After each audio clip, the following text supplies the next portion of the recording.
अस्सलाम वालेकुम। अब हम बच्चों फर्स्ट डे का नेक्स्ट टॉपिक देखेंगे। टॉपिक क्या है? आज हमने कॉन्जुगेटेड डाइईन्स के बारे में पढ़ना है और सेकंड हमने आइसोमेरिज्म के बारे में पढ़ना है। ठीक है, तो चलो सबसे पहले देखते हैं कॉन्जुगेटेड डाइईन्स क्या है। तो जो बच्चों ये जो डाइईन है, डाइईन का मतलब होता है ऐसा कंपाउंड, यानी ऐसा मॉलिक्यूल जिसमें जो है वो दो डबल बॉन्ड हो। अब डाई का मतलब होता है डबल, ठीक है, तो डाई का मतलब क्या होता है टू, और ईन किस में आता है बच्चों? डबल बॉन्ड में। तो ऐसा कंपाउंड जिसमें दो डबल बॉन्ड होंगे उसको डाई ईन बोलेंगे। कॉन्जुगेटेड का मतलब होता है कि एक डबल बॉन्ड, फिर सिंगल बॉन्ड और फिर डबल बॉन्ड। क्लियर? तो देखो, तो कलेक्टिवली कॉन्जुगेट डाइईन क्या होगी? The double bond in the carbon chain are separated by the single bond. Clear? तो जैसे आप एग्जांपल लेते हो ना बच्चों बेंजीन की, तो देखो इसमें alternate double and single bond है। तो ये देखो, ये डबल बॉन्ड, एक, फिर सिंगल, फिर डबल, फिर सिंगल और फिर डबल और फिर सिंगल। तो ये जो बेंजीन है बच्चों, इसमें क्या होती है? कॉन्जुगेशन होती है। कॉन्जुगेशन का मतलब होता है कि every double bond is separated by a single bond. तो कॉन्जुगेटेड डाइईन क्या होगा? ऐसा मॉलिक्यूल जिसमें बच्चों दो डबल बॉन्ड हो। क्लियर? और उसने कहा है कि डबल बॉन्ड सेपरेट हो with single bond. Clear? So conjugated diene क्या है? The double bond in the carbon chain are separated by a single bond. Clear है? दरमियान में डबल बॉन्ड की सेपरेशन होगी सिंगल बॉन्ड से, तो इसको हम बोलते हैं कॉन्जुगेटेड डाइईन। क्लियर? ठीक है। The adjacent double bonds in conjugated dienes allow for the overlapping of the p orbital of a three or more adjacent atom. Clear? For example बच्चों, the adjacent double bonds, adjacent का मतलब क्या होता है? Double bond, single bond, double bond. Clear? तो ये adjacent है, ठीक है। The adjacent double bonds in conjugated dienes, तो जो एडजेसेंट डबल बॉन्ड है, जो सात डबल बॉन्ड है डाइईन्स में, ठीक है, कॉन्जुगेटेड डाइईन्स में अलाउ करते हैं for the overlapping of the p orbital. अच्छा, इसका मतलब क्या है बच्चों? फॉर एग्जांपल अगर मैं यहाँ पे एग्जांपल लिखूं, कार्बन डबल बॉन्ड कार्बन और उसके बाद carbon double bond carbon. Clear? अगर इस कार्बन को देखो, ये कार्बन भी क्या है? sp2 हाइब्रिडाइज्ड है। ये कार्बन भी क्या है? sp2 हाइब्रिडाइज्ड है। ये कार्बन भी sp2 है, बिकॉज डबल बॉन्ड इससे बन रहा है ना। और ये कार्बन भी क्या है? sp2 है। अगर आपको sp2 हाइब्रिडाइजेशन याद हो तो हमने क्या पढ़ा था कि इसमें 2s, ठीक है, 2p के दो ऑर्बिटल ओवरलैप करते हैं, मतलब एक s का और दो p के ऑर्बिटल थे। ठीक है, दिया था कि ये फॉर एग्जांपल ये दो p के ऑर्बिटल है और एक s का ऑर्बिटल है, ओवरलैप करेंगे तो हमारे पास यहाँ पे क्या बनेगा? तीन ऑर्बिटल बनेंगे sp2 के। क्लियर? यानी हाइब्रिड ऑर्बिटल्स बनेंगे। क्लियर हो गया? अब इसका जो बच्चों एक ऑर्बिटल था, z था, इसको हमने कहा ये है अनहाइब्रिडाइज्ड ऑर्बिटल। और ये अनहाइब्रिडाइज्ड ऑर्बिटल क्या बना रहा था? पाई बॉन्ड बना रहा था। अब उस कॉन्सेप्ट को जरा यहां पे अप्लाई करो। अब ध्यान से देखो, the adjacent double bonds in a conjugated dienes. अब जो एडजेसेंट डबल बॉन्ड है कॉन्जुगेटेड डाइईन्स में, for the allow for the overlapping of the p orbital. बच्चों अगर मैं यहाँ पे पी ऑर्बिटल ड्रॉ करूं फॉर एग्जांपल आपको समझाने के लिए, तो ये sp2 है, इसमें भी ये पी ऑर्बिटल होगा, तो यहाँ पे भी ये पी ऑर्बिटल होगा, यहाँ पे भी पी ऑर्बिटल होगा और यहाँ पे भी पी ऑर्बिटल होगा। क्लियर? तो ये जो डाइईन्स है अलाउ करेंगे for the overlapping of the p orbital. तो यहाँ पे ये इसके साथ बॉन्ड बना सकता है, ये भी इसके साथ बॉन्ड बना सकता है, ये भी इसके साथ बॉन्ड बना सकता है। ठीक है, तो कहां तक होगा? थ्री और मोर एडजेसेंट एटम है। देखो यहाँ पे तो डबल बॉन्ड है ही नहीं, तो फिर बॉन्ड कैसे ऊपर बन रहा है? पाई बॉन्ड कैसे ऊपर बन रहा है? बेसिकली क्या होता है बच्चों, इलेक्ट्रॉन डेंसिटी जो है वो एस से रोटेट करती है पाई बॉन्ड की। आपको याद है मैंने आपको कहा था कि पाई बॉन्ड जो है वो प्लेन के ऊपर और नीचे दोनों तरफ बन सकता है। तो इलेक्ट्रॉन जो है वो रोटेट कर रहे होते हैं, पाई इलेक्ट्रॉन, ठीक है, डीलोकलाइज हो रहे होते हैं, मूव कर रहे होते हैं। क्लियर? तो इस वजह से उसने कहा है कि जो पाई बॉन्ड है वो एडजेसेंट एटम के दरमियान कहीं पे भी बन सकता है। Clear? So this overlapping lead to the, ये देखो, delocalisation of the electron. Clear? तो इलेक्ट्रॉन क्या होंगे? डीलोकलाइज्ड होंगे, यानी मूव करेंगे। Clear? Which stabilise the molecule and effects its reactivity. Clear हो गया? तो वो मॉलिक्यूल को क्या कर देंगे बच्चों? स्टेबलाइज कर देंगे। जब मॉलिक्यूल स्टेबल हो जाएगा तो ऑब्वियसली बात है बच्चों वो लीस्ट रिएक्टिव होगा। क्लियर? इस कॉन्सेप्ट को मैं आपको दोबारा समझाती हूँ अगर आपको क्लियर नहीं हो रहा। जैसे कॉन्जुगेटेड डाइईन्स है, ठीक है, हमने क्या कहा कि कॉन्जुगेटेड डाइईन्स में पाई बॉन्ड जो है वो ओवरलैप करते हैं, extend over the entire system. इसका मतलब क्या है बच्चों? अब जैसे फॉर एग्जाम्पल है यहाँ पे हमारे पास ब्यूटा, ब्यूट 1,3 डाइईन। क्लियर? यहाँ एक और एग्जाम्पल आप लिख लो, हमारे पास एग्जाम्पल है यहाँ पे 2 मिथाइल ब्यूट 1 3 डाइईन, ठीक है, या इसको हम आइसोप्रीन भी बोलते हैं, आइसोप्रीन। क्लियर? तो चलो अब जरा स्ट्रक्चर बनाओ, फिर हम इसको एक्सप्लेन करते हैं। ब्यूट है मतलब 4 कार्बन है, क्लियर? तो आप 4 कार्बन को ऐसे लगा लो पहले, क्लियर? अब डाइईन है, ऑब्वियसली बात है डाइईन है तो पहले और एंड वाले के साथ ही डबल बॉन्ड होगा ना, सेंटर में तो नहीं आएगा। इसमें जो बच्चों बाकी बॉन्ड्स रह गए हैं उसमें हाइड्रोजन लगा दो, बिकॉज हर कार्बन 4 बॉन्ड बनाता है, 4 से ज्यादा बॉन्ड नहीं बनाता है। क्लियर? 2 बने हुए हैं, 2 हाइड्रोजन यहाँ पे 3 बॉन्ड है तो यहाँ पे 1 हाइड्रोजन आएगा, इस कार्बन के भी 3 बॉन्ड है, 1 हाइड्रोजन आएगा, इस कार्बन के 2 बॉन्ड है तो यहाँ पे 2 हाइड्रोजन आ जाएंगे। Clear? So this is called conjugation because 2 double bonds are separated with the single bond, तो ये कॉन्जुगेटेड डाइईन है। क्लियर? अगेन इस वाले की एग्जांपल देखो, आपके पास क्या है, ब्यूट है, यानी आपके पास स्ट्रक्चर क्या है, ब्यूट है स्ट्रेट चेन में, तो आप 4 कार्बन लगाओ यहाँ पे। क्लियर? अब हमने कहा ये 1 2 3 और 4, और सेकेंड कार्बन के साथ आप लगाओ मिथाइल, ठीक है, तो ये आ गया CH3, और ये क्या है, डाइईन है। डाइईन का मतलब क्या होता है,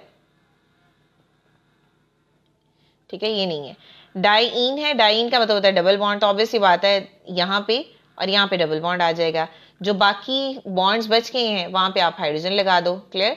तो यहाँ पे देखो इस कार्बन ने 2 बॉन्ड बनाए हैं तो 2 हाइड्रोजन यहाँ आएंगे, इस कार्बन ने 4 बॉन्ड बना लिए, कोई हाइड्रोजन नहीं आएगा, इस कार्बन ने 3 बॉन्ड बनाए, 1 हाइड्रोजन आएगा, इसने 2 बनाया और यहाँ पे 2 हाइड्रोजन आ जाएंगे। क्लियर? आई होप सो कि आपको कार्बन की बॉन्डिंग का पता है कि कार्बन 4 बॉन्ड बनाता है तो उसी के हिसाब से हमने उसको स्टेबल करना होता है, ठीक है, तो इसलिए मैंने यहाँ पे लगा दिया। अब बच्चों एक चीज मैं आपको यहाँ पे बताऊं, क्लियर? किसी एक स्ट्रक्चर को हम करते हैं एक्सप्लेन, मैं इस स्ट्रक्चर को एक्सप्लेन करती हूँ, इस वाले को, किसी को भी कर लो, बात एक ही है, तो हम यहाँ पे इसको डिटेल में पढ़ेंगे। तो यहाँ पे है CH2 double bond, CH double bond and CH2, ठीक। फॉर एग्जाम्पल अब आपने कहा जो ये कार्बन है बच्चों, ये वाली, ये भी sp2 हाइब्रिडाइज्ड है, बिकॉज डबल बॉन्ड बन रहा है ना, इस कार्बन ने भी डबल बॉन्ड बनाया, ये भी sp2 हाइब्रिडाइज्ड है, ये भी sp2 हाइब्रिडाइज्ड है, ये भी कार्बन sp2 हाइब्रिडाइज्ड है। क्लियर? अब जरा ऊपर वाला कॉन्सेप्ट अप्लाई करो जहां पे मैंने आपको बताया था sp2 हाइब्रिडाइज्ड में हमने क्या कहा था कि एक s का और 2 p के ऑर्बिटल्स क्या करेंगे, ओवरलैप करेंगे। क्लियर? और ओवरलैप करने से इसमें 3 हाइब्रिड ऑर्बिटल्स बनेंगे sp2 के। क्लियर हो गया? कौन कौन से थे, यहाँ पे sp2, फिर sp2 और फिर sp2। क्लियर? इसमें से ये जो 2 होंगे ये बनाएंगे सिग्मा बॉन्ड, कार्बन और हाइड्रोजन, और इसमें जो ये वाला होगा ये भी सिग्मा बॉन्ड बनाएगा बट वो कार्बन और कार्बन के साथ बनाएगा। क्लियर? बिकॉज ये जो p के ऑर्बिटल्स होते हैं ये 2px 2py एंड 2pz होते हैं। क्लियर? हमने कह दिया कि ये 2 ऑर्बिटल इन्वॉल्व हो गए, रह क्या गया, ये वाला, तो ये जो pz ऑर्बिटल है इसको हम बोलेंगे ये है अनहाइब्रिडाइज्ड p ऑर्बिटल। क्लियर? और ये क्या बनाएगा, ये पाई बॉन्ड बनाएगा, और यही पाई इलेक्ट्रॉन जो है वो पूरे स्ट्रक्चर में जो है वो डीलोकलाइज हो रहे होते हैं। क्लियर हो गया? अब ये जो अनहाइब्रिडाइज्ड p ऑर्बिटल है वो यहाँ पे होगा ऐसे, तो यहाँ पे ये बच्चों अनहाइब्रिडाइज्ड p ऑर्बिटल है, इसका मतलब है इसके अंदर बच्चों है इलेक्ट्रॉन, p ऑर्बिटल में क्या है, इलेक्ट्रॉन है, तो ये इलेक्ट्रॉन क्या करेंगे, ये ओवरलैप करेंगे। मैंने आपको बताया था कि ओवरलैपिंग ऊपर भी हो सकती है और नीचे भी हो सकती है। क्लियर? अब यहाँ पे एक चीज देखो, कॉन्जुगेशन है, डबल बॉन्ड जो है वो सिंगल बॉन्ड से सेपरेटेड है, तो जरूरी नहीं है कि जहां पे बॉन्ड है पाई इलेक्ट्रॉन वहां पे ही होंगे, पाई इलेक्ट्रॉन जो है वो रोटेट करते हैं, ऐसे मूव करते हैं, तो पाई इलेक्ट्रॉन जो है वो ऐसे मूव करेंगे, ऐसे, ठीक है, यहाँ पे है, ये नहीं है, तो जब ये ऐसे मूव करेंगे तो इलेक्ट्रॉन यहाँ पे भी हो सकते हैं और इलेक्ट्रॉन यहाँ पे भी हो सकते हैं, तो देखो ना इलेक्ट्रॉन यहाँ पे भी तो आए हैं सिंगल बॉन्ड के ऊपर भी, तो इट मींस दैट ये जो पाई इलेक्ट्रॉन है वो सिर्फ और सिर्फ इस डबल बॉन्ड की जगह पे ही नहीं है जहां पे ये बॉन्ड बन रहा है, बल्कि इस पूरे स्ट्रक्चर में मूव कर रहे हैं, तो इसीलिए इसको हम बोलते हैं यहाँ पे डीलोकलाइजेशन हो रही है इलेक्ट्रॉन की। ठीक है, क्या हो रही है यहाँ पे, delocalisation of pi electrons. Clear? और आप यहां देखो मैंने यहाँ पे क्या लिखा था, in conjugated dienes pi bond overlap extended over the entire system. ठीक है, और इसीलिए आपकी बुक में यहाँ पे जो है वो उन्होंने ऐसे स्ट्रक्चर लिखा हुआ है। ठीक है, हमने तो यहाँ पे पूरे बॉन्ड के अकॉर्डिंग बताया हुआ है ना, तो यहाँ पे उन्होंने जो है वो ऐसे स्ट्रक्चर लिखा हुआ है, और ये जो पाई क्लाउड है ये यहाँ से यहाँ, यहाँ से यहाँ, यहाँ से यहाँ मूव करके वापस इधर आएगा, फिर इधर भी जा सकता है, ऐसे भी। तो ये जो डीलोकलाइजेशन है वो सारे के सारे सिस्टम में होगी, ठीक है। कॉन्जुगेटेड डाइईन है जिसमें हमने एग्जांपल ली है 1,3-ब्यूटाडाइईन, ठीक है। तो इसको इस्तेमाल किया जाता है for the production of the synthetic rubber. तो ये जो कॉन्जुगेटेड एल्कीन है ना, ये ऑर्गेनिक केमिस्ट्री की बहुत इंपॉर्टेंट क्लास है, ठीक है। तो कॉन्जुगेटेड स्ट्रक्चर जो होगा वो क्या करेगा, that allow for the polymerisation. तो पोलीमराइजेशन होगी ना इससे, अभी हमने पोलीमराइजेशन पढ़ी है कि मोनोमर्स जो है वो ज्वाइन करते हैं, पॉलीमर बनाते हैं, उस प्रोसीजर को हम क्या बोलते हैं, पोलीमराइजेशन। उसमें लॉन्ग चेन बनती है, यहाँ पे भी उसने वही बोला है, leading to the long chain. और यही वजह होती है कि इसको हम, इस कॉन्सेप्ट को हम सिंथेटिक रबर की प्रोडक्शन में भी इस्तेमाल करते हैं। क्लियर है? आई होप कि आपको क्लियर हो गया होगा, ठीक है। तो ये बच्चों कॉन्जुगेटेड आइन का एक छोटा सा टॉपिक था। तो अब हम नेक्स्ट देखते हैं आइसोमेरिज्म क्या होते हैं। तो अब हम देखेंगे आइसोमेरिज्म क्या है। तो सबसे पहले आइसोमेरिज्म की डेफिनेशन देख लो।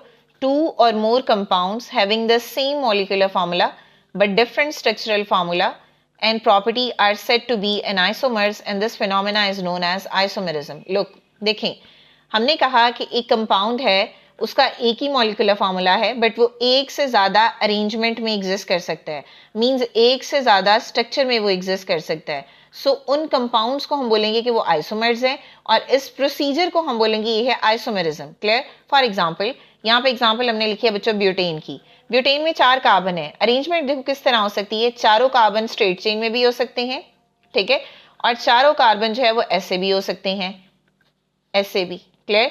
अब आप क्या करो, अब आप इसमें जो है वो हाइड्रोजन पूरे कर दो। एक बॉन्ड बना हुआ है, 3 हाइड्रोजन यहाँ आएंगे, इस कार्बन के 2 बॉन्ड है, 2 हाइड्रोजन यहाँ, यहाँ पे 2 हाइड्रोजन और यहाँ पे 3 हाइड्रोजन। इसको हम बोलेंगे ये है बच्चों n butane, straight chain structure है, ठीक है।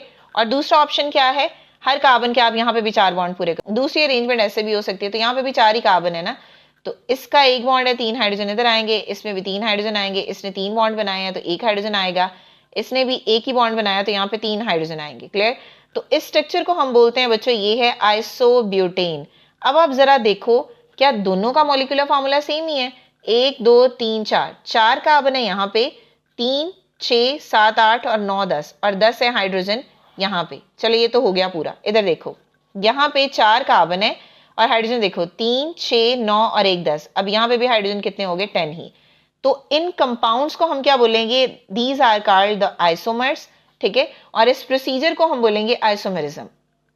तो ऐसे कंपाउंड जिनका मॉलिक्यूलर फार्मूला सेम हो बट वो एक से ज्यादा स्ट्रक्चर में एग्जिस्ट करते हो, उनको हम बोलेंगे आइसोमर्स और उस प्रोसीजर को हम बोलेंगे आइसोमेरिज्म। बच्चों एक और एग्जांपल है यहाँ पे हमारे पास क्लोरोब्यूटेन की। क्लियर? तो 4 ही कार्बन है, इसका मतलब है यहाँ पे हम 4 कार्बन पहले लगा देते हैं और किसी एक कार्बन के साथ जो है वो यहाँ पे क्लोरीन है, तो यहाँ पे हम चलो Cl लगा देते हैं, ठीक है।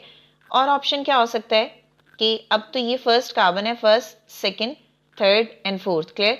एक ऑप्शन और क्या है कि आप 4 ही कार्बन लगाओ, ठीक है, यहाँ पे, और अब आप सेकंड कार्बन पे क्लोरीन लगा दो। क्लियर? अब 1 2 3 एंड 4। तो अब आप देखो हर कार्बन के आप बॉन्ड पूरे कर दो, तो यहाँ पे 3 आएंगे हाइड्रोजन बिकॉज एक बना हुआ है बॉन्ड, यहाँ पे 2 बॉन्ड बने हुए हैं तो 2 हाइड्रोजन आएंगे, यहाँ पे 2 हाइड्रोजन आएंगे, यहाँ पे 2 बॉन्ड बने हुए हैं तो यहाँ पे भी क्या आ जाएंगे बच्चों, 2 हाइड्रोजन।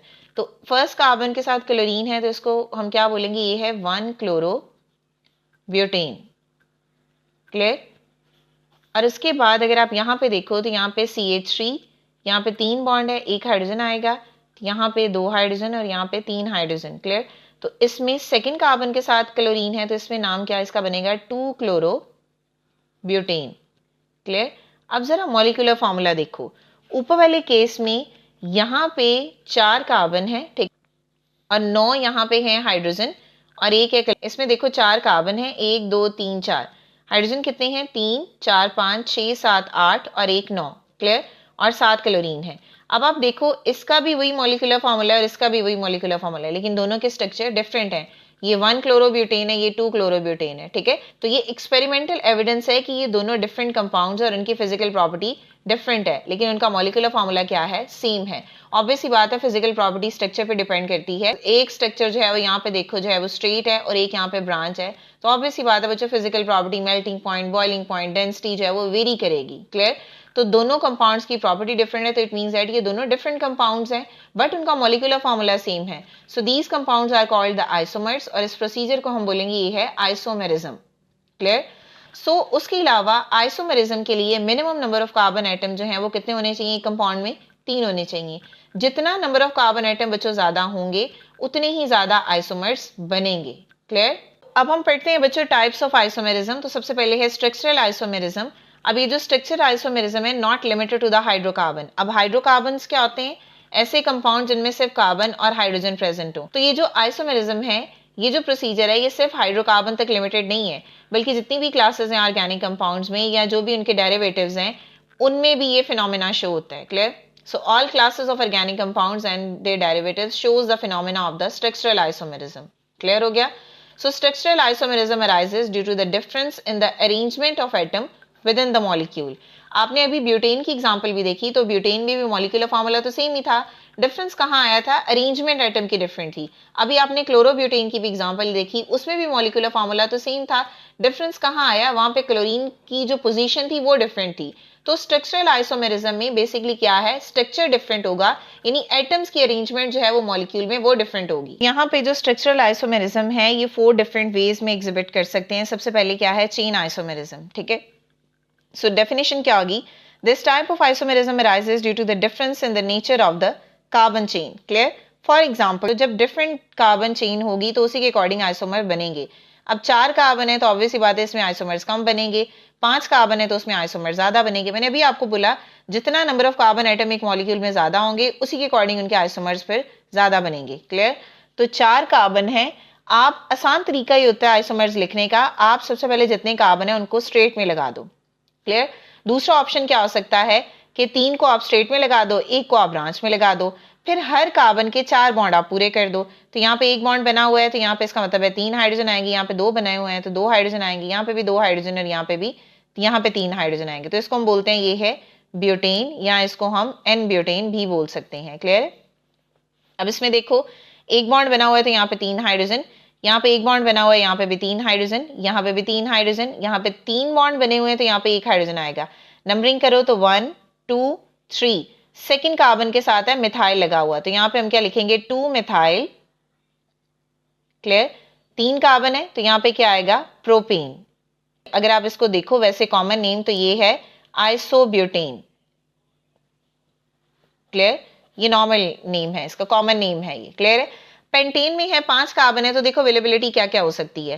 पहले आप एक स्ट्रक्चर जो है वो स्ट्रेट बना दो। क्लियर? फिर आप क्या करो? 4 कंपाउंड स्ट्रेट बना दो। क्लियर? और एक यहाँ पे आप ब्रांच लगा दो। तीसरा ऑप्शन क्या है कि आप 3 जो है वो कार्बन स्ट्रेट लगा दो और 2 जो है वो ऐसे ब्रांच में लगा दो। बन सकता है ना ऐसे? तो देखो पहले 4 कार्बन थे तो 2 आइसोमर्स बने, अब यहाँ पे 5 कार्बन है तो 3 आइसोमर्स बने। मतलब जितने नंबर ऑफ कार्बन आइटम ज्यादा होंगे एक मॉलिक्यूल में उतने ही आइसोमर ज्यादा बनेंगे। तो 3 हाइड्रोजन आएंगे, यहाँ पे 2 बॉन्ड बने हुए हैं तो 2 हाइड्रोजन, यहाँ पे भी 2 हाइड्रोजन, यहाँ पे भी 2 हाइड्रोजन और यहाँ पे 3 हाइड्रोजन। इसको हम बोलेंगे ये है बच्चों एन पेंटेन। क्लियर? अब इसमें देखो यहाँ पे 1 बॉन्ड है तो यहाँ पे 3 हाइड्रोजन, यहाँ पे 2 बॉन्ड है तो यहाँ पे 2 हाइड्रोजन, यहाँ पे 3 बॉन्ड है तो 1 हाइड्रोजन, यहाँ पे भी 3 हाइड्रोजन और यहाँ पे भी 3 हाइड्रोजन। नंबरिंग हमेशा आपने वहां से स्टार्ट करनी है जहां से सबस्टिट्यूएंट करीब होगा। तो कहां से करीब है? इस कार्बन से तो 1 2 3 एंड 4। नाम इसका क्या होगा? 2 मिथाइल ब्यूटेन। क्लियर? और इसके अलावा इसका कॉमन नेम और क्या है? इसको हम आइसोपेंटेन भी बोलते हैं। क्लियर हो गया? अब लास्ट वाला स्ट्रक्चर देखो, इस कार्बन का 1 बॉन्ड है तो 3 हाइड्रोजन इधर, 3 हाइड्रोजन इधर, 3 हाइड्रोजन इधर और 3 ही हाइड्रोजन इधर आएंगे। क्लियर है? अब सबसे पहले इसको नेम देते हैं 1 2 3। सेकेंड कार्बन के साथ 2 मिथाइल है तो नाम क्या होगा? 2 2 डाई मिथाइल। क्लियर? और स्ट्रेट चेन क्या है? प्रोपेन। क्लियर? और इसका कॉमन नेम क्या है? इसको हम नियोपेंटेन भी बोलते हैं। क्लियर? आप सब में देख लो, सबका मॉलिक्यूलर फार्मूला सेम ही होगा। इन सब में जो मॉलिक्यूलर फार्मूला है वो C5H12 ही है। क्लियर? तो जो हमारे पास आइसोमर्स होते हैं ये सारे आइसोमर्स हैं, तो जो आइसोमर्स होते हैं उनमें मॉलिक्यूलर फार्मूला सेम रहता है, सिर्फ और सिर्फ जो है वो अरेंजमेंट एटम की वो डिफरेंट होगी। नेक्स्ट एग्जांपल है बच्चे यहाँ पे पोजीशन आइसोमेरिज्म। हमने क्लोरोप्रोपेन के बारे में पढ़ा था ना, तो वो एग्जांपल यहाँ पे आएगी। तो सबसे पहले डेफिनेशन देखो, this type of isomerism is arises due to the difference in the position of the same functional group. ठीक है? ऑन द कार्बन चेन, मतलब एक मॉलिक्यूल में जो एक फंक्शनल ग्रुप आप यूज कर रहे हो उसी की पोजीशन डिफरेंट हो। ठीक है? So this arrangement of carbon atom remains the same. ऐसा नहीं हो सकता कि आपने पहले स्ट्रेट चेन में कार्बन को लगा दिया फिर आपने कार्बन के स्ट्रक्चर की ब्रांच बना दी। तो कार्बन की जो पोजीशन है वो सेम होनी चाहिए, यानी जो कार्बन की अरेंजमेंट है वो सेम होनी चाहिए। पोजीशन किसकी चेंज होगी? इस फंक्शनल ग्रुप की। 3 कार्बन है तो आप सबसे पहले 3 कार्बन लगा दो, क्लोरीन आप इसके साथ लगा दो। फिर 3 कार्बन है, आपने 3 कार्बन लगा दिए, अब आप क्लोरीन सेकंड कार्बन के साथ लगा दो। क्लियर? तो आप हर एक के 4 बॉन्ड पूरे कर लो। 3 हाइड्रोजन यहाँ आएंगे, 2 हाइड्रोजन यहाँ आएंगे और 2 हाइड्रोजन यहाँ आएंगे। तो नंबरिंग करो 1 2 3। फंक्शनल ग्रुप यहाँ से नजदीक होगा, वहां से नंबरिंग स्टार्ट होगी, तो उसको हम बोलेंगे 1 क्लोरो। 3 कार्बन है तो ये आएगा प्रोपेन। क्लियर? अब यहाँ पे देखो 1 2 3, एक बॉन्ड बना हुआ है, 3 हाइड्रोजन यहाँ, 3 हाइड्रोजन यहाँ। अब यहाँ पे 3 बॉन्ड बने हुए हैं तो 1 हाइड्रोजन यहाँ आएगा। तो यहाँ पे भी देखो 3 और 3 6 और 1 7 ही हाइड्रोजन है। तो यहाँ पे नाम क्या आएगा? 2 क्लोरो प्रोपेन। क्लियर? अब एक चीज आप ध्यान से देखो, यहाँ पे जो ये प्रोपेन है ये भी प्रोपेन स्ट्रेट चेन है और ये भी प्रोपेन स्ट्रेट चेन है। तो वही बात उसने बोली थी कि जो अरेंजमेंट है कार्बन एटम की वो सेम रहे, चेंज क्या होगा? फंक्शनल ग्रुप की पोजीशन। क्लियर? अब आप नेक्स्ट देखो बच्चों ब्यूटीन की एग्जाम्पल है ब्यूटीन, यानी कार्बन कार्बन डबल बॉन्ड होगा। क्लियर? तो ब्यूटीन है तो 4 कार्बन होंगे इसमें और किसी 2 कार्बन के दरमियान में एक डबल बॉन्ड होगी, 1 2 3 और 4। दूसरा ऑप्शन क्या होता है? 1 2 3 और 4। पहले आप क्या करो? डबल बॉन्ड इसके साथ लगा दो, फिर आप क्या करो? सेंटर में लगा दो। ठीक है, फंक्शन है ना ये भी, तो बॉन्ड पूरे कर दो। 2 बॉन्ड बने हुए हैं, 2 हाइड्रोजन इधर आएंगे, 3 बॉन्ड है, 1 हाइड्रोजन इधर आएगा, यहाँ पे 2 हाइड्रोजन और यहाँ पे 3 हाइड्रोजन। नाम देखो 1 2 3 4, इसको हम क्या बोलेंगे? But 1 ene. क्लियर? अब इसमें देखो 1 2 3 4, तो यहाँ पे 3 हाइड्रोजन, यहाँ पे 3 बॉन्ड है, 1 हाइड्रोजन, यहाँ पे भी 3 बॉन्ड है, 1 हाइड्रोजन और यहाँ पे 3 हाइड्रोजन। क्लियर? तो इसमें क्या आएगा? ब्यूट 2 इन आएगा। क्लियर? अब आप खुद देख लो कि यहाँ पे जो है वो जितने हाइड्रोजन है उतने ही कार्बन है, तो यहाँ पे दोनों में सेम कार्बन और सेम हाइड्रोजन है, आप बेशक काउंट करके देख लो। उसके बाद नेक्स्ट है बच्चों फंक्शनल ग्रुप आइसोमेरिज्म। तो फंक्शनल ग्रुप चेंज होगा, फंक्शनल ग्रुप डिफरेंट होगा लेकिन मॉलिक्यूलर फॉर्मूला सेम होगा। ऊपर हमने क्या पढ़ा है? एक ही फंक्शनल ग्रुप होगा और उसी की पोजीशन हमने चेंज करनी है। इधर हम क्या पढ़ेंगे? 2 डिफरेंट फंक्शनल ग्रुप होंगे बट मॉलिक्यूलर फॉर्मूला उन दोनों का सेम होगा। क्लियर? सो अब डेफिनेशन देखो, the compound having the same molecular formula but different functional group are said to be exhibit a functional group isomerism. Clear? अब एक मॉलिक्यूलर फॉर्मूला है हमारे पास C2H6O। अब इसमें 2 कंपाउंड्स बनेंगे जिनमें सेम मॉलिक्यूलर फॉर्मूला होगा but different arrangement of atom होंगे। क्लियर? फॉर एग्जांपल वो कैसे? एक हमारे पास स्ट्रक्चर जो है वो ये बन सकता है। क्लियर? और एक स्ट्रक्चर जो है वो हमारे पास ये बन सकता है। देखो 2 carbon 2 carbon, 6 hydrogen 6 hydrogen, 1 oxygen और 1 ऑक्सीजन और यहाँ पे भी सेम ही है। क्लियर? अब ये है ईथर का फंक्शनल ग्रुप। ये किस चीज के बारे में बोला हुआ है? ये ईथर है। और ये क्या है? ये है बच्चों अल्कोहल। और दोनों डिफरेंट फंक्शनल ग्रुप है ना, लेकिन मॉलिक्यूलर फॉर्मूला दोनों का सेम है। ठीक है, तो अगर आप इसका नाम देखो IUPAC नेम, तो इसको हम बोलेंगे ये है मिथॉक्सी मीथेन। क्लियर? और इसको अगर हम देखें तो ये क्या है? एथानॉल, अल्कोहल है ना। इसके बाद नेक्स्ट है metamerism. This type of isomerism arises due to the unequal distribution of carbon atom on either side of the functional group. Means आपके पास एक फंक्शनल ग्रुप होगा, किसी एक साइड पे नंबर ऑफ कार्बन एटम जो है वो ज्यादा होंगे और दूसरी साइड पे नंबर ऑफ एटम जो है वो कम होंगे। तो unequal distribution of carbon atom along the functional group, उसको हम बोलेंगे metamerism. Clear? Compounds belong to a same homologous series, यानी जब आप 2 एग्जाम्पल को एक्सप्लेन कर रहे हो तो दोनों में फंक्शनल ग्रुप सेम होना चाहिए, पीछे वाले की तरह ना हो गया फंक्शनल ग्रुप ही चेंज कर दो। क्लियर? जैसे ये देखो, ये भी ईथर है और ये भी ईथर है। फर्क कहाँ आएगा? दोनों में जो कार्बन एटम है वो डिफरेंट हो जाएंगे। जैसे for example di ethyl ether.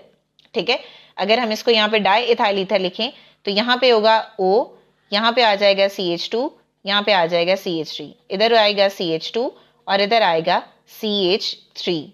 Di ethyl ether है ये। अगर इसका आप IUPAC नेम लिखें तो आप इसको और क्या लिख सकते हैं? आप इसको एथॉक्सी इथेन बोल सकते हैं।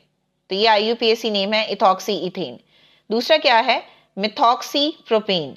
मिथॉक्सी प्रोपेन का मतलब होगा ईथर, एक साइड पे क्या होगा? प्रोपेन यानी 3 कार्बन, और एक साइड पे क्या होगा? मीथेन। अब आप चेक कर लो, मॉलिक्यूलर फॉर्मूला सेम ही है, 5 कार्बन इधर है 5 कार्बन इधर है, तो मेटामेरिज्म क्या होता है कि जिसमें हमारे पास मेटामेरिज्म वो आइसोमेरिज्म होगा जिसमें unequal distribution of carbon atom होगी on either side of the functional group. तो यहाँ पे फंक्शनल ग्रुप बेसिकली बच्चों क्या है, ईथर है। इस साइड पे दोनों में दो दो कार्बन है और उस साइड पे एक साइड पे 3 और एक साइड पे 1 है। इसी तरह आप एग्जांपल जो है वो कीटोनिक कंपाउंड की ले लो, मॉलिक्यूलर फार्मूला उसका यहाँ पे हमने ये लिखा हुआ है। तो इसमें भी 2 पॉसिबल जो है वो मेटामर्स बनेंगे। एक हमारे पास है 3 पेंटानॉन और दूसरा है 2 पेंटानॉन। कीटोन है ना, तो 3 पेंटानॉन का मतलब क्या होता है, पेंटानॉन मीन यहाँ पे हमारे पास क्या होंगी, 5 कार्बन होंगी। क्लियर। तो सबसे पहले 5 कार्बन लगा दो, 1 2 3 4 और ये 5। क्लियर। 3 पेंटानॉन है, 1 2 और ये 3, तो इस पे आ जाएगा डबल बॉन्ड O। क्लियर। तो ये 1 है, ये 2 है, ये 3 है, ये 4 है और ये 5 है। बाकियों के साथ आप हाइड्रोजन लगा दो, तो CH3 आ जाएगा, यहाँ पे 2 आ जाएगा, यहाँ पे 2 आ जाएगा और यहाँ पे 3 आ जाएगा। क्लियर। ये क्या है, 2 पेंटानॉन। तो पहले आप 5 कार्बन जो है वो यहाँ पे लगा लो। अब 2 कार्बन है तो ये 1 2 3 4 एंड 5, तो यहाँ पे डबल बॉन्ड आ जाएगा। क्लियर। बाकी के साथ हाइड्रोजन लगा दो, तो यहाँ पे 3 हाइड्रोजन, यहाँ पे 2 हाइड्रोजन, यहाँ पे 2 हाइड्रोजन और यहाँ पे 3 हाइड्रोजन आ जाएंगे। टॉटोमेरिज्म, सो इसकी डेफिनेशन देखो, this type of isomerism arises due to the shifting of proton from one atom to another. ठीक है, और सेम मॉलिक्यूल में शिफ्टिंग होनी चाहिए। एग्जांपल है इसमें अमाइनो एसिड्स की। अगर आप यहाँ पे एग्जांपल लिखो तो फिर आपको जो है वो यहाँ पे क्लियर होगा। तो यहाँ पे देखो कार्बोक्सिल ग्रुप, यहाँ पे अमाइन और यहाँ पे आ जाएगा हाइड्रोजन। तो ये लॉन पेयर हैं। तो ये लॉन पेयर क्या करेंगे, इस प्रोटॉन को कर लेंगे एक्सेप्ट और हमारे पास स्ट्रक्चर क्या बनेगा, यहाँ पे आ जाएगा नेगेटिव। ठीक है, और यहाँ पे आ जाएगा NH3। नाइट्रोजन जब 4 बॉन्ड बनाएगा तो ऑब्वियसली बात है पॉजिटिव चार्ज आ जाएगा। एक कंपाउंड जिसपे पॉजिटिव और नेगेटिव दोनों चार्ज एग्जिस्ट करते हो उसको हम बोलते हैं वो है ज्विटराइन। क्लियर। तो देखो यही डेफिनेशन है यहाँ पे, this type of isomerism arises due to the shifting of proton from one atom to another within the same molecule. Clear. तो ये अभी हमने स्ट्रक्चरल आइसोमेरिज्म के बारे में पढ़ा है। तो अब हम देखते हैं स्टीरियो आइसोमेरिज्म क्या आते हैं। स्टीरियो आइसोमेरिज्म के बारे में डिटेल में मेंशन नहीं है बुक में, तो जितना मेंशन है उतना ही करेंगे। सो सबसे पहले क्या है, स्टीरियो आइसोमेरिज्म क्या है, that possesses the same functional group but different with respect to the position of the identical groups in a space. Clear.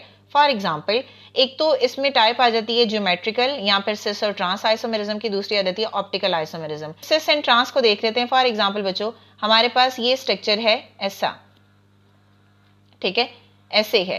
Clear. तो यहाँ पे अगर तो फंक्शनल ग्रुप जो है वो ऐसे हो तो इस कंपाउंड को हम बोलेंगे ये है ट्रांस। क्लियर। फंक्शनल क्या है, यहाँ पे क्लोरीन है। और अगर दोनों जो हैं वो सेम हो, यानी दोनों जो हैं वो ऊपर ही हो या दोनों जो हैं वो नीचे ही हो, तब इसको हम बोलेंगे ये है सिस। तो ये ज्योमेट्रिकल आइसोमेरिज्म है। क्लियर। तो इतना ज्यादा मेंशन नहीं है यहाँ पे, सिर्फ उसने डेफिनेशन दी और टाइप के बारे में बताया, तो उतना ही हम करेंगे। तो यहाँ पे डेफिनेशन देखो, possesses the same formula same है but different with respect to the position of the identical group. तो देखो आइडेंटिकल ग्रुप क्या क्लोरीन है, पहले वो दोनों ऊपर थे तो वो सिस था, अब एक ऊपर है नीचे तब वो ट्रांस होगा। क्लियर है। ये था बच्चों आज का हमारा टॉपिक। आई होप कि आपको क्लियर हो गया होगा। अगर स्टिल कोई भी क्वेश्चन है तो आप कमेंट कर सकते हैं। नेक्स्ट वीडियो तक के लिए अल्लाह हाफिज।